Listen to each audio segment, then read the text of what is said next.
Pengacara kondang Hotman Paris nyaris alami kebutaan hingga tubuh terbakar saat membuat ramuan penangkal COVID-19.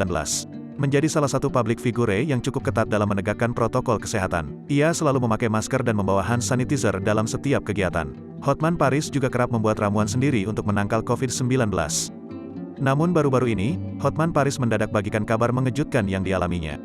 Sang pengacara kondang nyaris alami kebutaan hingga tubuh terbakar saat menangkal virus COVID-19. Hal itu terjadi dikarenakan Hotman Paris tidak mematikan kompor. Ia justru malah menyiramnya dengan menggunakan air yang mengakibatkan rebusan tersebut meledak. Bahkan, ia menyebut peristiwa mengerikan tersebut seperti bom Hiroshima.